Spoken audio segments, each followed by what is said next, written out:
Welcome back to another episode of the Retro Pioneers podcast. I'm your host, Retro J. Today is going to be a great episode. I'm welcoming a special guest that we having on the show today, Mr. Jake James. He's a media extraordinary. It's in so many words. This man has been in the media game for almost 16 years, if not 16 years. And just give the people a little insight about yourself, Mr. Jake. Yeah, sure. No problems. Thanks for having me. Yeah, I've been, someone that's a media personality, a writer, a journalist, a content creator for over 16 years now. I just hit 16 years this past January Congratulations. in 2026. So I've been around talking about games, talking about pop culture, movies, television, Star Wars, comics, anime, and everything else for that entire time, doing content, starting up writing on place outlets, different variety of different outlets, and then also doing YouTube. I've had work published in places like the Coalition, obviously IGN, Playboy, Dot Esports, Red Bull Gaming, most recently XDA developers over at Valnet, and many others, just constantly where I've written about video games and the gaming industry. I've written about movies, same thing with television, same thing with anything related to pop culture and anything else that's under that umbrella. I've talked about in some form or fashion, whether it was written, whether it was video, whether it was podcasts, whether it was panels at events, conventions, expos. I've done a lot and I continue to do so. I'm still here doing a lot more and constantly, just enjoying being part of those conversations and those discussions with people. Okay. Quite quite nice, man. Can you let the folks know what got you kind of started into this journey of yours? Well, for me, when I started professionally 16 years ago, even before then, I was constantly a fan of a lot of media, when it came to gaming stuff, when it came to a lot of just, again, nerd or geek related culture stuff. A lot of gaming for me because I was always a gamer growing up. I even tell people, the story that sounds cheesy, but it's totally true. I was born the year that the Mega Drive was created. And then the year afterwards, it came to the States, as the Sega Genesis a year later. And my first video game that I ever played was Sonic the Hedgehog, in originally on Sega Genesis. And then from there, the rest is history. And it just kind of spawned afterwards from there. But over the years growing up, playing games, following magazines, reading magazines, following websites as the internet became a big thing, going to places like Sega Sages back in the day, which eventually became IGN and many other different outlets, game trailers, etc., N64.com. The list goes on. If you were in the culture as far as following geek related stuff, you know all about those things. Yep. You probably remember, exploring that stuff. That eventually became into, or at least turned into things like Tech TV and G4 TV, which I followed, which showed me that there could be a career and, a career path, I should say, for gaming related stuff or things that I enjoyed engaging with in entertainment. I followed places or followed shows like X Play, Adam Sessler and Morgan Webb. One of my biggest inspirations when it came to entertainment, though, was even before them, and that was Siskel and Ebert. When it came to movies, I used to watch a lot of different segments of Siskel and Ebert whenever they would go out, a lot of reruns and stuff, obviously reading some of their reviews and many other different things that they would publish. And again, that translated and got related in parallel to gaming, to pop culture, to movies, going to places like Comic Con, there was a charm and there was an aura and an attraction to that I wanted to be a part of. And eventually, at some point after college, or I should say probably in the middle of college or towards the end of college, into after college is when I started to really do it professionally. I started writing for Real Otaku Gamer, went from there, went to a couple other different websites, led me to freelancing for IGN, freelancing for Playboy, freelancing for a lot of different outlets. Of course, again, continued onward until also I started getting into YouTube, being able to make videos, content, and podcast content on YouTube, and then get really engaged with social media. And then all the way up to this point, I have to, so far, I have a 16-year career to look back on, with all the different types of stuff that I've been involved with and the people I've crossed paths with, throughout that entire time. Okay, okay. Man, it sounds like you don't went through a lot when it come down to And there's even the more. the, the media outlet and by you mentioning G4 TV, man, that was one of my favorite like shows growing up. Well, network watching these shows like X-Play, like you said, and other things far as seeing anime trailers or, game trailers or Tech of the yes, show, man, look, Heat, you well, screensavers. let me ask you what your opinion. What you think was the failure towards that network? Well, the old G4 or new G4, because I've written about Well, both. I've talked about both. I want to say the old G4, because I know the new G4 is more modern times, and they like try to get with YouTube and stuff in that nature. But let's go with the old G4 TV. Well, for you, it's kind of hard to talk about one without the other because we have the benefit of hindsight now, especially me that has followed it and has covered it and has talked about it for so many years now. At this point, old G4, when it came to an end, I believe it came to an end in 2000. I want to say 2006. No, because it was after Seven. YouTube came to be. After YouTube actually started, because they had like different shows like Tosh 2.0 and other stuff that was like lingering around. So YouTube was already a thing. But when the dawn of that and that actually started to emerge as a means for content to get spread around and people to actually tune into that media, it made stuff like G4 a little bit irrelevant where they couldn't evolve fast enough or enough over the time because for all the stuff that you could wait for to get an exclusive of G4 or at G4 from a place like E3 or Comic-Con, it might already be online on YouTube and you could just get probably better info or more interesting info or something a little bit more tuned to the audience at that time. Eventually, the audience started to just die out and obviously G4 went through those changes that it did with the different shows that were getting canceled, the people that were leaving, the personalities that they kept bringing in just weren't doing it like that. There was a whole bunch of behind the scenes drama and craziness. A lot of stuff was really factoring into that. So eventually, when that came to an end, there was no need for it after that because we had YouTube, we had streaming, we had Justin TV at one point, I think shortly afterwards or like towards the end when G4 was around. I don't know about the exact timing, but around that range of years, all of this stuff was happening at the same time. Then we started getting really crazy with social media because remember, MySpace was a thing. Obviously, Facebook was in its roots at some point beforehand because I think Facebook and MySpace were still around prior to G4 when it was on its downfall at some point. But again, a lot of these different things all started coming together that changed the media landscape, changed the way that we consumed media that was related to video games or to geek culture, because gaming, movies, television, anime, comics, music, and everything else associated with them are all related to each other now, especially more than anything else. Because if you're into one fandom, you're probably into another one as well. There's probably multiple at the same time.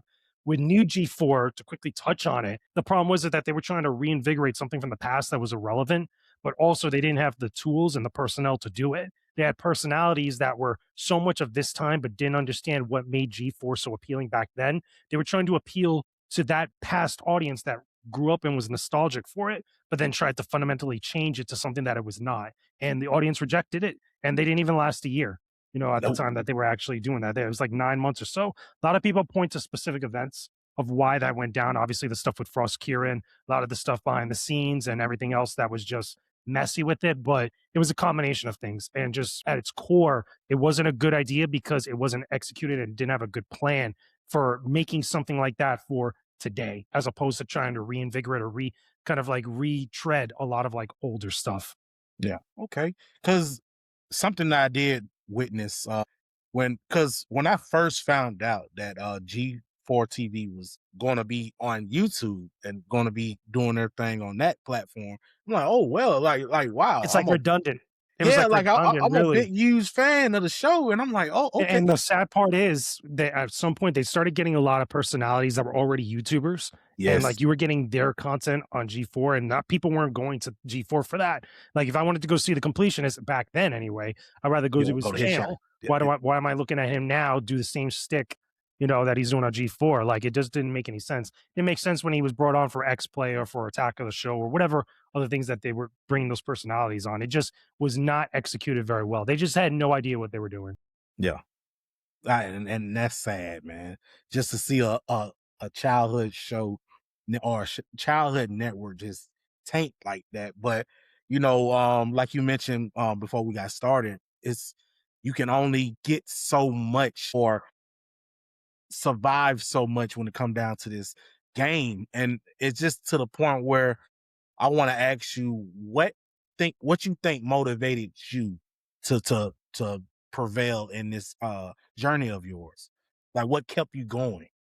The only way I could really answer that is that I just wanted to be part of the convos. I wanted to be part of those conversations, those discussions, that discourse, those debates, and just the community of people that were already talking within that setting. Like I wanted to be a person on G4 back in the day. That's what I wanted to as a young kid in college or in early high school, I could say, because G4 and Text TV were around for a while. I used to watch screensavers back in the day when it was still they still had extended play before it became X Play. I was around that age, with people following this. So I wanted to be in that. I wanted to be with them when they were going to E3 to do the coverage. When IGN obviously became bigger, I obviously wanted to be one of those people that was on Podcast Beyond. I wanted to be on NBC. I wanted to be on, Game Scoop. It's just wanting to be part of those conversations, to be around those people and call them colleagues, but really be able to contribute my opinion and my perspective that I know that they didn't have as part of the overall growing and ongoing conversations that people had about these things. Because I think everybody has an opinion, but I don't think everybody could really like convey it and present it, or at least bring it to people in a way that could welcome others to listen to it and actually take something out of it because we have so many YouTubers, content creators, streamers, and stuff. They want to get on a soapbox. They want to actually say what they want to say, but they don't have a lot to give when it comes to people walking away with it. Because I could say something about games. I've reviewed many games in my entire career, and some of which I've written even for places like IGN, and the people were not happy with what I had to say about those games. The biggest one that I did, the main one, was Naruto Ultimate Ninja Storm 4. I scored that a 5.5 out of 10.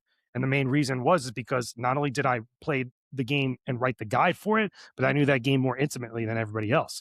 And I could say that. And it's just, my duty as a media person, as a journalist, is to the truth.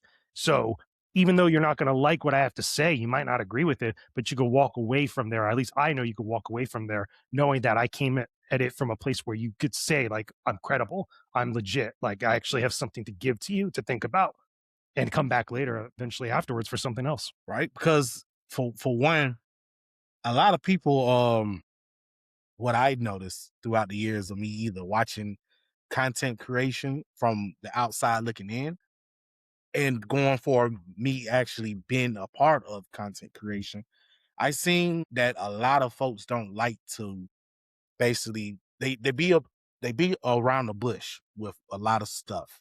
They don't like to fully give the truth only because they don't want to lose fans or they don't want to lose subscribers or followers or anything in that nature. You know what that is? That's the What's that? difference between people that actually wanna be in this place or what be in this space and people who actually wanna profit or actually benefit from it. Because though a lot of those types of people, obviously, that they're content creators, a lot of them are influencers, a lot of them are not critics.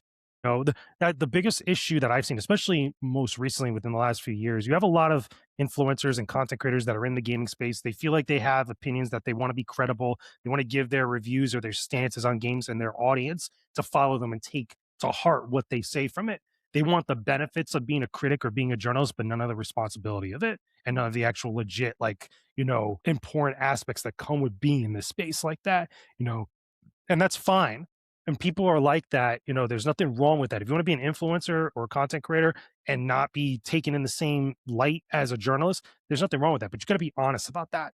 There's a lot in the gaming space that I've seen, a lot of people that I've met that I've crossed paths with over the years that are just not honest about that. And unfortunately, you have to let the audience, you have to let the people be able to see that on their own. You can't just constantly go around pointing the finger, getting into it with people. That doesn't benefit anybody. You see all the different nonsense and the clashes and the discourse and the beef, the drama that comes with a lot of content creators. And that's fine because it gives them a cheap pop off with audience retention and engagement. We all get it. That's part of the game that they play. But at the end of the day, that's not going to last long. That doesn't benefit them down the long term. It doesn't give something to the audience, especially about games or about the stuff that we cover and we talk about down the line, long after all this nonsense is over with. And they're just not honest about it. They want to be in that space because they want to get their stuff now. They want to benefit from it now. They want to get over now, as opposed to actually doing something of value and doing something of meaningfulness. Yeah, because talking to a few creators, I have noticed that, and I met some very genuine people when it come down to they like, I don't care how many followers I have. I'm satisfied with two or three of them. I just enjoy being able to conversate with these people and being able to put smiles on their faces and give them content that they love. So I kind of was battling through that on my first, like I mentioned the episode before. I was kind of battling with that the first year of me doing content creation. As far as with the podcast, I was like, is anybody even paying attention? Is anybody even watching these clips or whatever the case may Yeah, it's be? very But stressful. yeah, Everybody it goes is. through it. it is, but I had to also be honest with myself. It doesn't matter if they're watching. If this is something I love to do, I just need to do it. If I don't get any views or I don't get any responses, positive responses or anything, hey, I tried my best, but And to be clear about it, like it's important obviously to get views and to get engagement, to get subscribers and all that stuff. That's obviously a goal for everybody in this space, whether you're an influencer, content creator, or a journalist and a media person, you know, media personality. All that stuff is important. It's part of the game, it's part of the field, it's part of the business of all this stuff. This is why certain places have Patreons, with certain groups. Their whole business model is dependent on engagement, on people actually buying into their products, literally buying into their content. But there is still a difference between those where you could tell where it's like, okay, they're in it for this, for a little bit more of a higher purpose for themselves, but also understand that, like, look, we're doing this and there's like certain values and like, morals and certain things about it that we all can universally agree upon, even some of those unspoken things that you might not be able to put into words that are all very, they're relatable amongst all the people in all the different disciplines. And then you have those that are not, which are just, again, you have to let the audience see it at times, and just kind of just roll with it, because usually sometimes the ones that are just not always the most genuine are usually ones that are getting pushed the furthest, because they're usually willing to do a lot of stuff that other people are not, because it might be morally questionable or not, might not be within the moment of like what might be right and stuff. It is what it is, and there's always ebbs and flows in every part of this industry and every part of, being a content creator or being on this space, in this space like that. Everybody's journey is different. The more that you stick with it, the more that you keep hammering away, eventually you're going to get stuff that comes your way and opportunities, that pop up. When preparedness and opportunity meets up like that, eventually good things can happen. Now, look, you even got me on this show, like that. And for the record, to be totally transparent, I reached out to you when I saw that. So I was like, hey, if you want another guest, why not? yeah. It's moments like that where it still ends up being beneficial for people in different ways over time and stuff. But not everybody looks at it that way. Not everybody understands it as intimately, or they might do, but they probably don't talk about it, or they don't talk about it with their peers for fear of being looked at a certain way, which is dishonest and disingenuous in its own right. But that's a whole nother conversation. Right, right. But something I want to ask you, man, and I kind of want your expertise on this, but from the way YouTube came up, far as used to be where you had these videos, AMVs of different anime shows with rock music on it and stuff like that, until where we at now with YouTube. What is your opinion? Like, what far as where we at now? You see a dramatic change, or is just Do you mean YouTube just just trying to YouTube fit in? itself or just content creation in general? Content creation in general. So obviously things have changed over a long period of time, like over the past 20 years. I think YouTube's been around for over 20 years. I Yeah, could be wrong on that. It's a almost long almost time. 30. I remember seeing the genesis of YouTube, like the very beginning of YouTube. I was watching all the stuff when YouTube was literally like a white, homepage, text was small, Yeah. YouTube channels is very, very basic in a lot of ways, but it was easy to find content, especially pirated content that was like shared online. You didn't have to go to Morpheus or Napster or LimeWire or something to watch whatever. So there's definitely changes with it. I think obviously, YouTube as a business option, as an option for making a business has obviously become much more prevalent now over the years. I would say as we got more into the mid 2000s, that became a thing as YouTube started to grow, everything else. And we saw different people, different personalities and influencers show ways of like how to make that work. And people are always in a copycat type of mindset.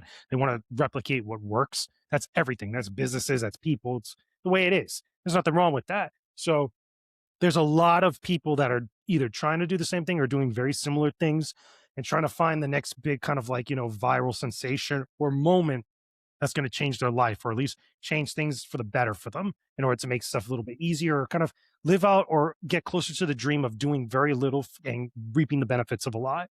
And that's how YouTube content creation has always been. That's also changed forms with obviously with streaming, with Twitch, with obviously, social media stuff like including TikTok, including Twitter or X and Threads, Instagram. You have people now that there's multiple platforms out here at this point where you don't necessarily need to be on all the platforms, and they could just be content with what they have. Like if they're an Instagram model or an Instagram user or an influencer, they're just good with that. They're able to get brand deals or trips or access and whatever else. They have an audience they could work with, but it obviously wasn't like that years ago. So that's been a changing thing, and the goalpost for a lot of this stuff has been moving a lot constantly throughout the years. It's always moving. There's not always one set goal that's always going to be the one all or be all answer for stuff, but it's going to be something for somebody. It's just constantly evolving and changing all the time, whether it's the YouTube algorithm or the Google algorithm or it's the social media platforms tinkering with this stuff. There's always something with these things.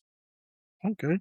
Because that's definitely something that I've been witnessing, that different types of content being put on YouTube, far as reaction videos, reviews, like food reviews, game reviews, or just different things in that aspect. But something that I really want to touch bases on, man, is your love for gaming. You mentioned that you was had the Mega Drive and Sonic 1 was your first game. Yeah, I'm a Genesis kid. I'm a born Genesis kid, literally. Let me put it this way, and I mentioned this a couple times on other shows I've been on.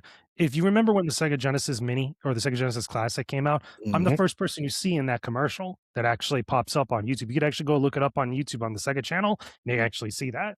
I'm the very first Mm, person that says Sega on there. So mm. that's how much I'm a Genesis kid. Like literally, even years later, it's connected to me in some way. So Me and so Sonic are like this. so let me ask you this: what was your let me get one of these in there while I can. What is your top 5 Sega Genesis games? Top 5 Genesis Or off rip, 5 off my head. Genesis or Mega Drive? Yeah, Yeah, I off. say Genesis, just for the sake of simplicity, but everybody knows what we're talking about. But top five off rip, Sonic, no order, I should No, say, no just order. five. Sonic the Hedgehog 3, I think it's the best Sonic game of the entire saga of the series. Well, let me ask you something before you keep going. Do you mean Sonic the complete one where No, it not got the Sonic 3 and Knuckles. No, that's okay, okay. cheating. Obviously, it's two separate releases. Everybody got to get over the fact that it's two separate releases. Bottom line, Sonic 3 had the save system. Sonic 3 had the best music, had some of the Mhm. best visuals and the transitions. We understand this. They just have to get over Thank you. the Sonic Thank 2 you. denial and whatever. It is what it is. But beyond that, so Sonic 3, Mhm. Altered Beast. I think that game is highly underrated. I would say Ghouls and Ghosts. Okay, that is also a highly underrated game. I would also say probably Streets of Rage 2, because I like Streets of Rage 2. I think the soundtrack is amazing. I think it's a great beat 'em up or brawler. And if I had to choose a fifth one that's like a constantly changing slot, I would say for me personally it would be Mortal Kombat 2, but that's an arcade game that's got ported there. So if I'm keeping it strictly Genesis, I would probably have to say this is tough. Damn. Like, I'm even trying to look at, like, Collection? because there's a lot of third-party games. That whole era, there was third-party games and some that were ports from other things, so they're not true Genesis, like, games Yeah. like that.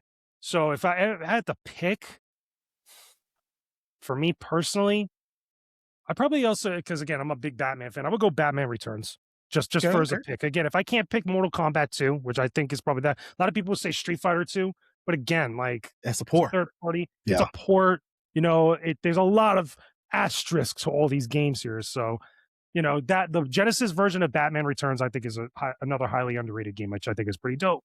Okay, so since you gave me yours, I'm gonna give you mine, and I want your even though it's my opinion, I still want your honest Yeah, feedback about it. sure. My top 5, right? Got to be number 1. I get it. Sonic 1 was the first game to come out for the Sonic franchise, but it's got to be Sonic 1. It's just something about Sonic 1 that just gives me chills to the point where I beat this game over 1,000 times. It's the same And I like NES Mario, like yeah, same as Super Mario Brothers. I get it, I understand it. They're just better Sonic games afterwards. They came afterwards. Like it's hard I to mean to, that's true. to I'm not compare gonna hold quality. you on But that. again, it's nostalgia. It's Yeah. it's your top five. I can understand it. It's like saying you like Mario Brothers more than Mario 3 or Mario Mhm. Brothers 3. Like Yep. same idea. So my second one gotta be Gunstar Heroes. Ghost Star Heroes is good. I think a lot of people get caught up on the visuals about it, but I still think it's a good game. Totally understand that. The third one gotta be Golden Axe.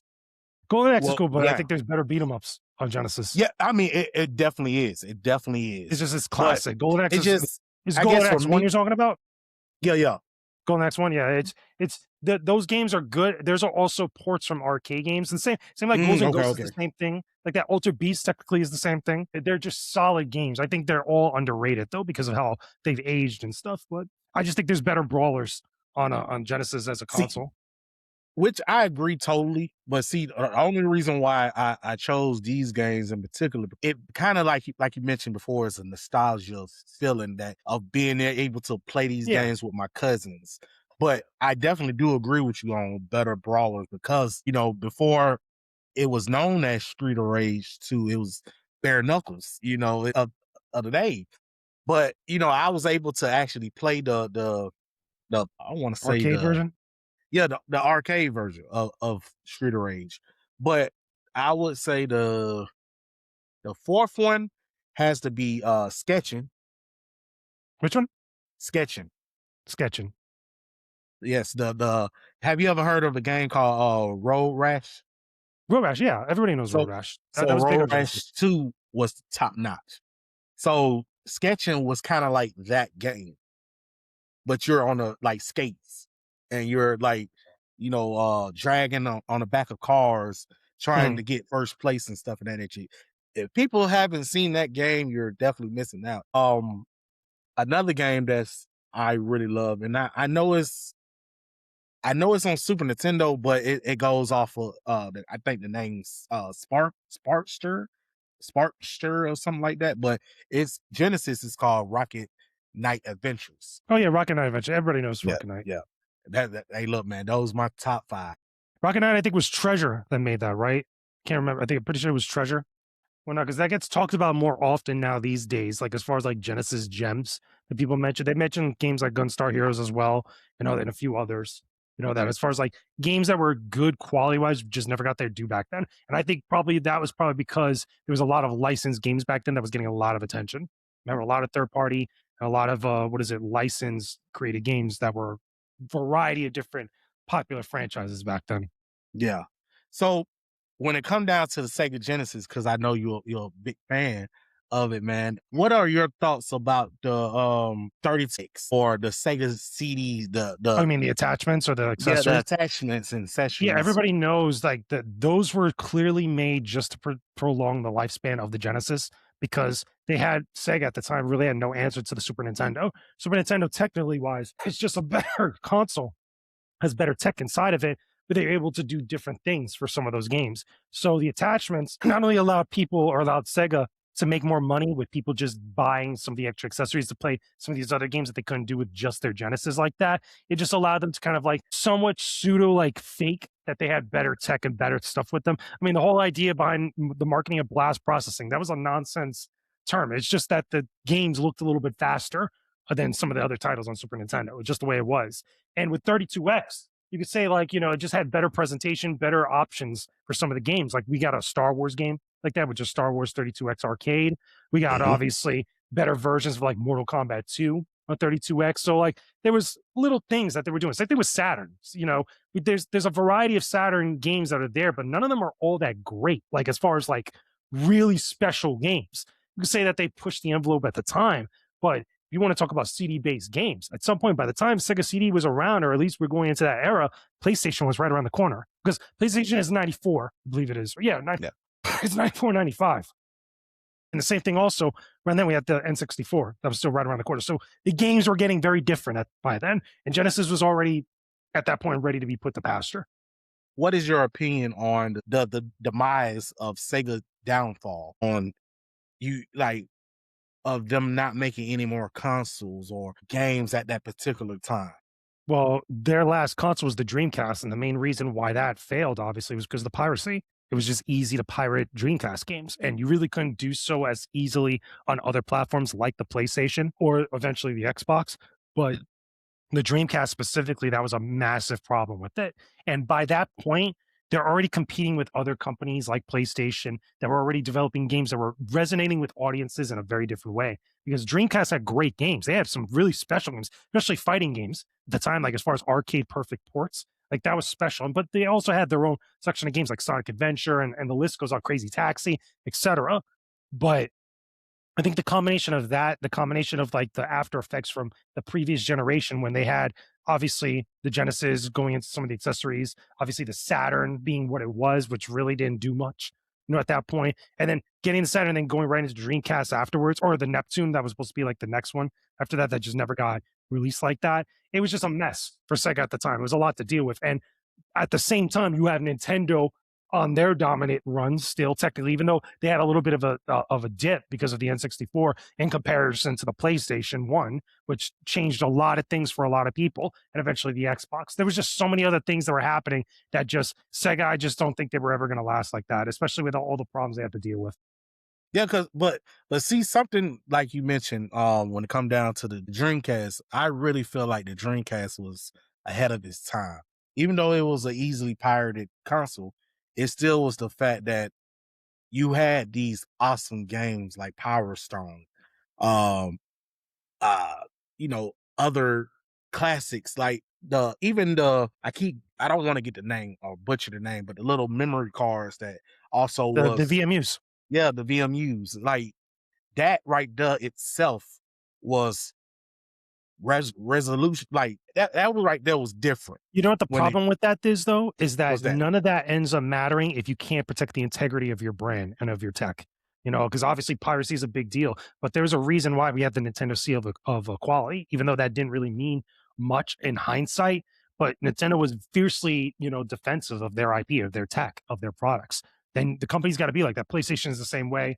Microsoft, to an extent, is the same way. Again, even Nintendo now, they're still like that. Been like that for years. Unfortunately, that just wasn't the case, or at least not on the same level for Sega when all this stuff was happening. Because again, there was a lot of things that were changing, a lot of things that were evolving over the time. And just when you have so many of those issues and then back end stuff going on with the company between Sega Japan and Sega of America, it was just a recipe for a bad result.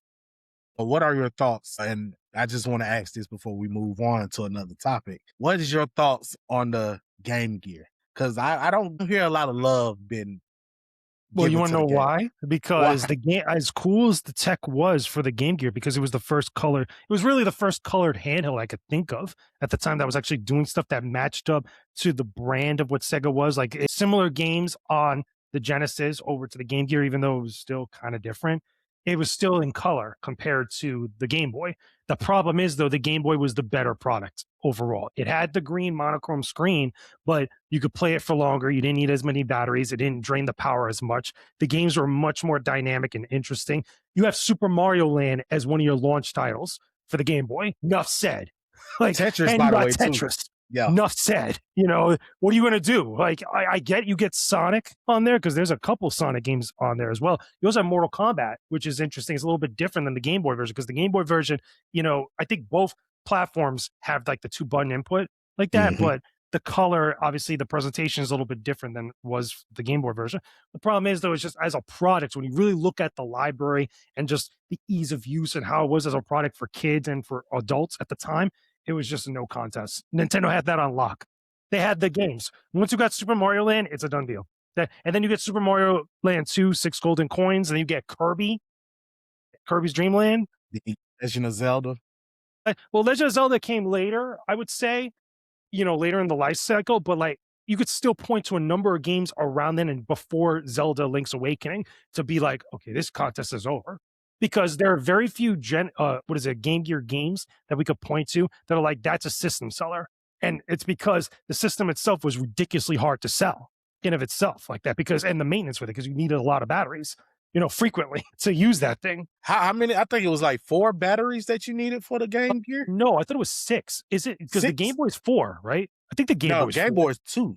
Game Boy's two. Okay, so Yeah, even then, like, it's just the amount of like money you're going to be putting into this thing to use it over time is just night and day.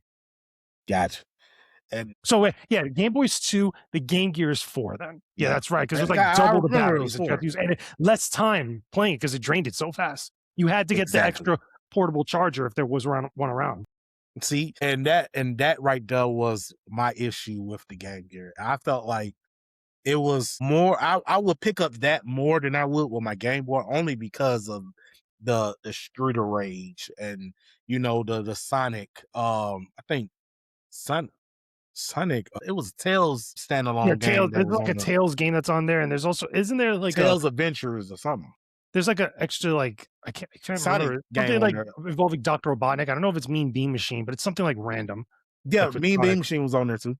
Yeah, it's like they have all these Sonic games that are not like the true Sonic games that are on Genesis because I believe there was attachments or other stuff later on that allowed you to play cartridges portable like on a Game Gear or similar to a Game Gear. It just the original, just the base unit of a Game Gear, just was not competing with the Game Boy. It wasn't. It wasn't going to do it. It wasn't. It wasn't at all. But I mean, it had a good little run while it did. You know, hopefully, I like what Sega's doing now when it comes down to their IPs, bring them back into a 2D form, as far as like the Shinobi brand Yeah, and Hobie's. the what's the other one they said they introducing Crazy Taxi coming back and I think Golden Axe. I want to say Well, Golden Golden Axe. Axe was teased, I know, at one point. There's, like, Yeah, another Golden Axe. I don't know if it's a mobile game, though, because some of mm, those games might be coming back as mobile, yeah, device games, but, the fact that they're going back to some of their older IP is really cool to see. I mean, we just had Streets of Rage not that long ago that was done yeah, by .emu, which is cool. Obviously, Sonic is still relevant in a lot of different ways. A Shinobi Art of Vengeance, I think, is fantastic, and they're yes. utilizing other Sega properties like Golden Axe. They have a boss fight with Death Adder in there. It's really cool to see stuff like that, but eventually over time we're going to get even more fun like nostalgic Sega stuff, and I think they know that, which a lot of people have yearned for some of those like franchises to come back. Yeah. So let me ask you this: was you able to witness the greatness of Nights and Nights into Dreams? Dreams. Yeah, Nights into Dreams. Yeah, Yeah, I played Nights into Dreams a while ago. but Like, and but I think I have what is it? I think it was downloaded on Xbox Live and on PC that they offered like a free like download of like Nights into Dreams. mm, Something really random at one point. And then there's Balan Wonderland, which is like the spiritual like stepchild of like that series creator Yu Suzuki. Like, and he's got his own problems too on top of that. exactly. But yeah, I played Nights in the Dreams. I played a lot of the different major Sega games like Yakuza, obviously. Um, Same thing with Crazy Taxi, Sonic Adventure. I think some of those Dreamcast era games I don't think have aged as well as people want to believe. In some ways, especially Sonic Adventure. I just think that 2D Sonic games are just much more superior as games to go back to over time. While the presentation and the story, like the flair of it all, comes from Sonic Adventure. I think that's what people are attracted to. That's why a lot of the newer games are kind of catered to a little bit more. But still, I think it's fun to see some of these old series like resurging. Or let me ask you this: what are your opinions on the Sonic? Well, since you're a Sonic head too, what is your opinions on the Sonic movie as cinema as being brought like given to us right now? I think it's fine. I think we're in a renaissance now of video game IPs or franchises being adapted into other media and being brought into other media. Obviously, the big successes you have to say the Mario movie and Mario Galaxy movie, a huge success. Fallout, massive success. Devil May Cry to an extent, even though Devil May Cry the anime is not that good, you can still say that it's getting a season two. Like that's a success for a lot of people. All the Sonic movies and the spin-off Knuckles show, like they're all success. We're getting Sonic 4. We're gonna get Sonic 5. I mean, people love going to see these movies. Now, they're not straight adaptations, the games. That doesn't matter. It doesn't have to be. Same thing with the Mario movie and the Mario Galaxy movie. It doesn't have to be a straight up adaptation of this stuff. We're getting others at some point, like Mortal Kombat's right around the corner. Mortal Kombat 2, Can't wait. technically. Can't wait. And I think that's going to be the better movie than the Street Fighter movie. The Street Fighter movie looks like trash. Not going to lie. Man, That was horrible. look. Horrible miscasting in that film. But the Yes, point yes. is, we're getting a lot of adaptations into other media from a lot of big games and franchises that people love to play and love to go back to and see those characters and stories. It'd be interesting to see what other ones end up getting their adaptations eventually because of these successes. Like you go look at various fighting game series or various like classic video game series. I mean, I'm surprised we haven't seen a project with Pac-Man yet. I'd be like, we've had cartoons in the past. We've I had think stuff, we have. but I'm talking about a modern take on stuff, Okay. like a research because we've had the Sonic cartoon and the Sonic AMVs and stuff, but it wasn't like the Sonic live action movie, but like a new Pac-Man CG animated movie done in that like Mario style. I think we could see something like that realistically happen at some Was point, wasn't or anything of the nature. wasn't that a Pac-Man? Well, it wasn't titled Pac-Man, but the Adam Sandler movie that No, that's what is it? Oh, I know what you're talking about. It's about a bunch of gamers and they have like a big giant Pac-Man because there's a that bunch was of just aliens coming. cameos. Yeah, it's like cameos, but not an actual like Pac-Man movie. I'm talking like imagine the Mario Brothers movie, but done with the world of Pac-Man. That same type of style. Not maybe not done by DreamWorks, be done by Pixar, whatever animation studio, something like that, or live action. There's other series and other games we could see maybe adapted to live action. I know we got Yakuza. I think we're getting more Yakuza at one point. Trying to remember off the top of my head. There was talk at one point that we might be getting Star Fox now after Super Mario Galaxy. There's Man. also talk, obviously, The Legend of Zelda, the live action movie. There's Mhm. many different ones, but of the ones that I could think of off the top of my head, as far as that haven't been adapted, I would love to see Dead or Alive. Well, we had Dead or Alive and it was terrible, but I'm talking about like a new take on it. I would love to see Soul Calibur. Soul Calibur as a live action movie, I think could be really dope. If they use a lot of CG and really play up the mythic nature of that series. There's others you could go to. I know we're getting, obviously, we just had Uncharted. We're getting God of War very soon. We're getting Ghost of Tsushima. I would not be surprised if we end up getting Horizon Zero Dawn, which I think we are getting at one point. There's others you could probably think of off the top of my head. I mean, we just had Halo and it was pretty terrible. But again, you have to have the right people that understand why people love these franchises. What are some of the best ways to go about adapting the characters and the vibe and the spirit of what those original games and those stories were. You just have to have the right people behind it. Cause something I mentioned way back when I think Sonic 2 had dropped and you saw the Pokemon cameo, them saying Tails or Pikachu and stuff of that nature. I called it dead on Threads. I Oh was yeah, like, that's the other one, Detective Pikachu. We technically yeah, have a Pokemon live action thing, which I think we're gonna get more. I'm pretty sure we're gonna get more. I'm surprised we haven't gotten a live action just like Pokemon adaptation of like Ash Ketchum. yeah. That's when it's gonna be severe, I think. And it's just that the Nintendo and Pokemon company got to get off their butts and actually do something about it because they're leaving money on the table. But I feel I said this on Threads. I feel like that was a good sign of a Smash Bros movie being in the making. And then Well, the once we people have saw talked Star about it, but Fox, I don't think you're gonna get something like that anytime soon. It'd be cool because we'll have a Nintendo universe of films and stuff, which clearly seems like they want to have for franchises, but one step at a time. We'll see how it goes. We just got Mario Galaxy. We're gonna get Zelda very soon. I would not be surprised if we get Donkey Kong and Star Fox next. And I would love to see if they do Metroid. I think Metroid could be a great one, especially for yeah. live action. Look, the way that they I think this was, well, it gotta be a fan made end credit scene that they did off of Galaxy where it was like Mario was going like leaving the castle or whatever. He was at the landing strip and the Metroid Samus ship had dropped Yeah, down that's to not real. That's I not know real. it's It's not goofy. real, but It it's was still funny. to the part where, man, like the stuff that we can do with fan made animation now is just beyond crazy. So that actually showed that they can happen. But yeah, man. But going back to you, man, what are some of the challenges that you face during your 16 years of not just content creation, but you as dealing with you far as, because I know before content creation, you got to put yourself first, right? Because that's the only way you can stay motivated and progress throughout this journey that you're doing. But what was it like for you?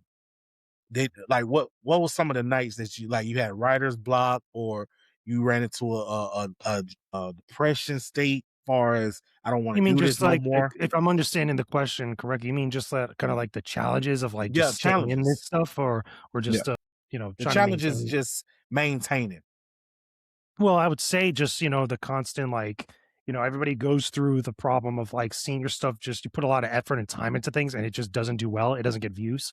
And it could be completely not your fault and out of your control. And you just kind of just gotta deal with it. That could be very hard, especially over time.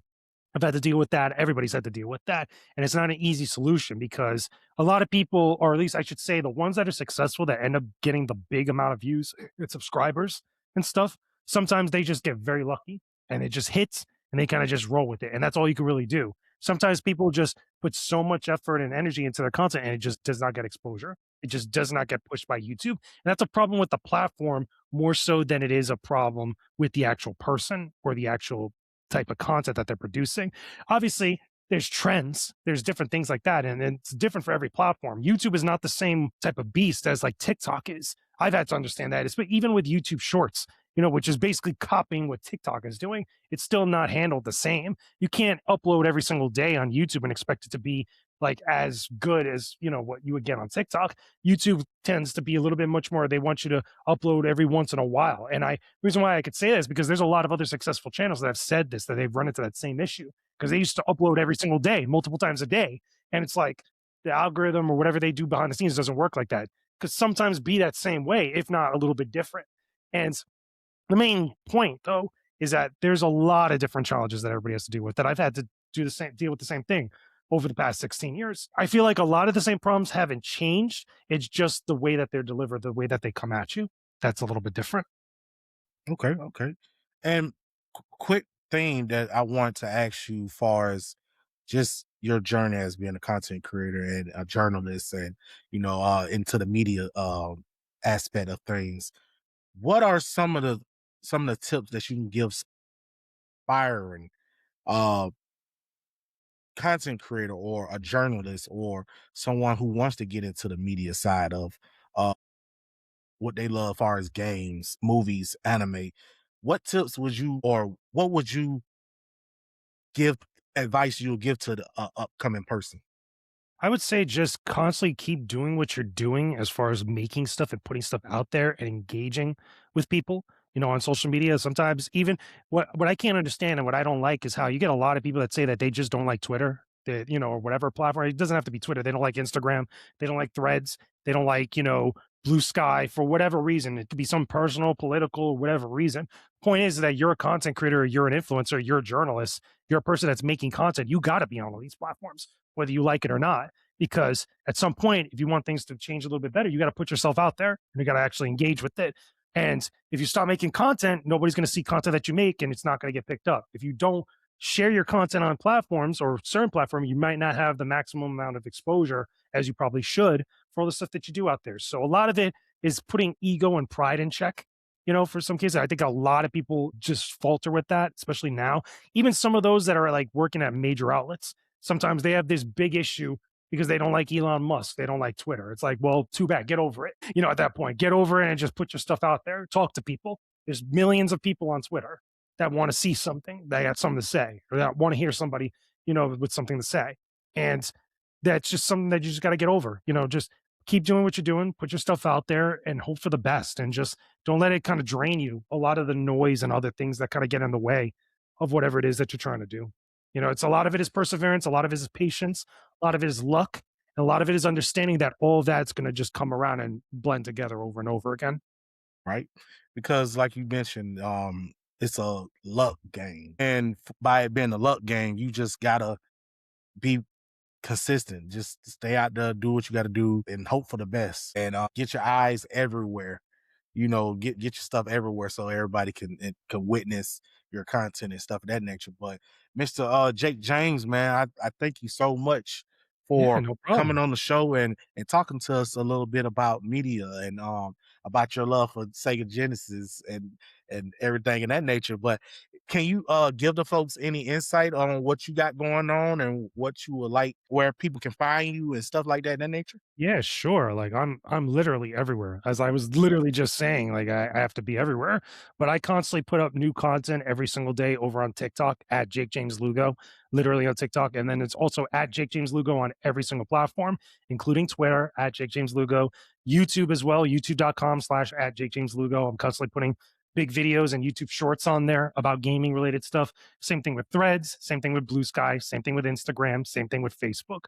I'm literally all over the place and constantly sharing content and posting stuff up and interacting with people. I'm always constantly talking to people about games, movies, pop culture, Star Wars, obviously, as you could tell, and just a lot of different things, that we all love. And like I said, I love being part of those conversations and just crossing paths and engaging with people on that stuff. It's fun for me, and I hopefully it's fun for everybody else too.